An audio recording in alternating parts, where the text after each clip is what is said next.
कांटा लगा गर्ल यानी कि एक्ट्रेस शेफाली जारीवाला का 42 साल की उम्र में निधन हो गया। उन्हें हार्ट अटैक आया था। इस दुखद खबर से शेफाली के फैंस में मायूसी है।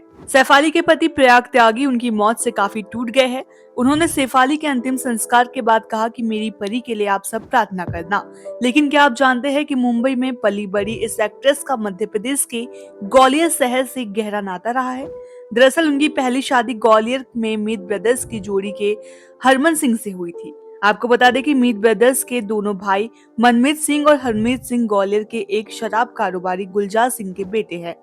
दोनों अपनी फैमिली बिजनेस संभालने की बजाय संगीत की दुनिया में मशहूर होने के लिए मुंबई की ओर रुख कर लिया था और अपनी पहली मेहनत के दम पर सफलता भी पाई थी। आपको बता दें कि साल 2004 में हरमीत और शेफाली जारीवाला की शादी हुई थी। बताया जाता है कि मुंबई में दोनों के बीच में नजदीकियां बढ़ी और इसके बाद दोनों ने शादी का फैसला ले लिया। हालांकि हरमीत के परिवार वाले इस रिश्ते से ज्यादा खुश नहीं थे, लेकिन बाद में वह भी तैयार हो गए। शादी के बाद शेफाली कभी ग्वालियर नहीं रही। वे शादी के तुरंत बाद पति हरमीत के साथ मुंबई वापस चली गई थी। कुछ साल बाद पति पत्नी के बीच में मतभेद पैदा हो गए और इसके बाद उन्होंने ग्वालियर फैमिली कोर्ट में तलाक की अर्जी लगा दी। बताया जाता है कि तलाक की अर्जी देने के बाद शेफाली कई बार ग्वालियर कोर्ट में तारीखों पर पेशी के लिए आया करती थी। इसके बाद साल 2009 में दोनों पक्षों में एकमत होकर फैमिली कोर्ट में तलाक ले लिया। ये शादी के करीब 5 साल तक चली और इसके बाद शेफाली कभी ग्वालियर नहीं आई।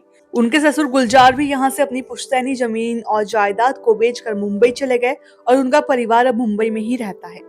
आपको बता दें कि कुछ साल पहले हरमीत ने शेफाली संग पहली मुलाकात और अपने लव स्टोरी के बारे में बताया था। उन्होंने कहा था कि मुझे याद है कि मैं कई साल पहले एक शो के लिए बांग्लादेश गया था। वहीं पर सनी लियोनी और शेफाली भी आई थी। वापसी में हम तीनों एक साथ निजी विमान से वापस आए और इस दौरान शेफाली और मैं एक दूसरे के बगल में बैठे थे।